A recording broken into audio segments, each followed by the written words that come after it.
आप देख रहे हैं अपना YouTube चैनल अनकेमिस्ट्री ऑनलाइन और मैं हूं शिरबाज बलोच। अगर आप पहली दफ़ा मुझे देख रहे हैं इस चैनल पे तो काइंडली चैनल को सब्सक्राइब ज़रूर करें।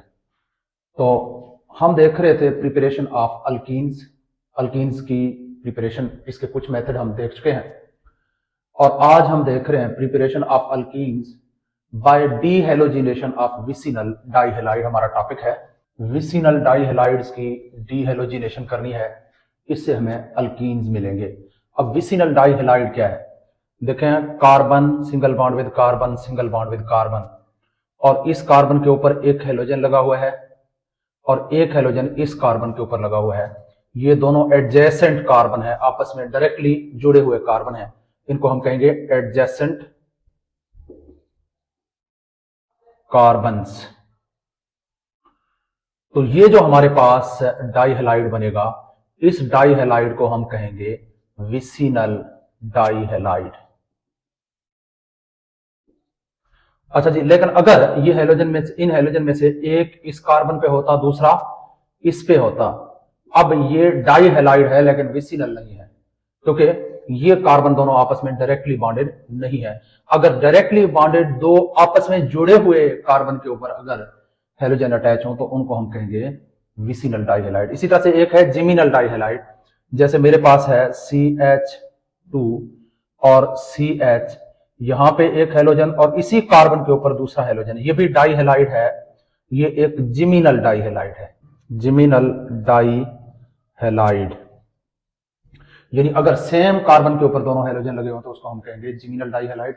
हम विसिनल डाइहेलाइड से भी अल्कीन बना सकते हैं और जिमिनल डाइहेलाइड से भी हम अल्कीन बना सकते हैं। आज हमने दोनों मेथड देखने। अच्छा जी, अब स्टार्ट करते हैं।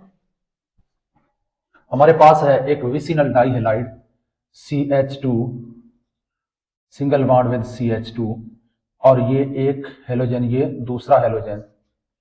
अब इसका रिएक्शन करना होता है जिंक डस्ट के साथ, zinc dust in the presence of alcohol CH3OH, यानी ये कोई एनहाइड्रस जिंक डस्ट हो हमारे पास। यहां पे हम एज अ सॉल्वेंट के तौर पर हम अल्कोहल यूज करेंगे।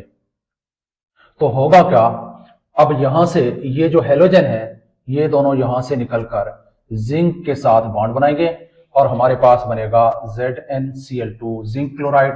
बाकी हमारे पास रह जाएगा CH2 single bond with CH2, और यहां पे फिर कार्बन की, दोनों कार्बन की वैलेंसी को कंप्लीट करने के लिए यहां पे डबल बॉन्ड आएगी और इस तरह से हमारे पास अल्कीन बन जाएंगे।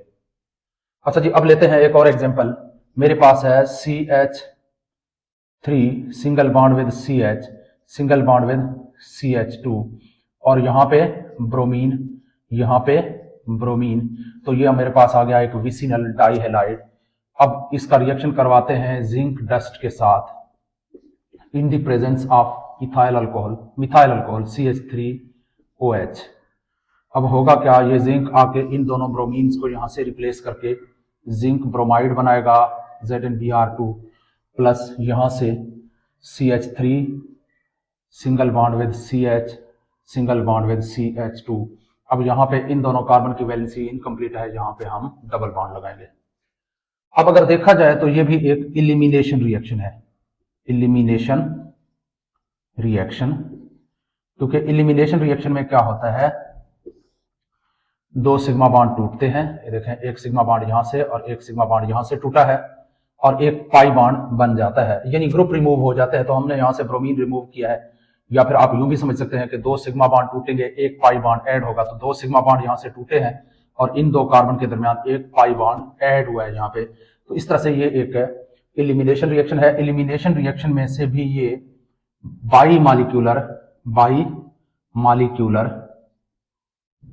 एलिमिनेशन रिएक्शन है, एलिमिनेशन रिएक्शन।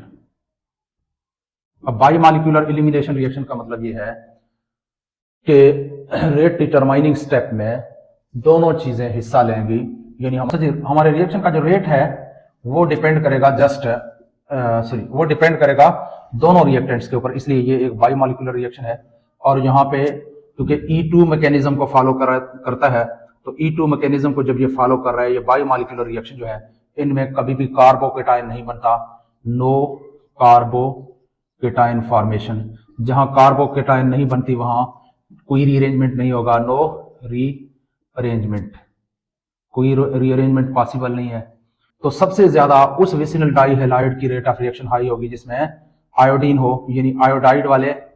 फिर बेस्ट लीविंग ग्रुप है ब्रोमीन, इस तरह से इनकी रिएक्टिविटी का ऑर्डर है। फिर क्लोरीन और लास्ट में फ्लोरीन, ये इनकी रिएक्टिविटी का ऑर्डर है। और इनका जो रिएक्शन इंटरमीडिएट जो बनता है वो हमेशा एक बेबी अल्कीन बनता है। रिएक्शन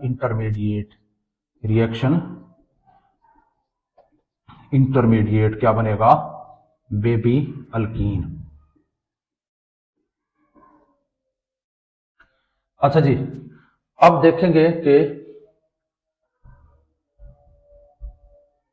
और इनके अंदर जो इलिमिनेशन होगी ये एंटी इलिमिनेशन होगी। एंटी इलिमिनेशन का मतलब है हमारे पास अगर सिस है कंपाउंड तो हमारा प्रोडक्ट जो है वो ट्रांस बनेगा। इस तरह से अगर विसिनल डाइहैलाइड ट्रांस है तो मेजर प्रोडक्ट सिस बनेगा, और अगर विसिनल डाइहैलाइड सिस है तो हमारा मेजर प्रोडक्ट जो है वो ट्रांस होगा। इसको हम कहते हैं एंटी इलिमिनेशन।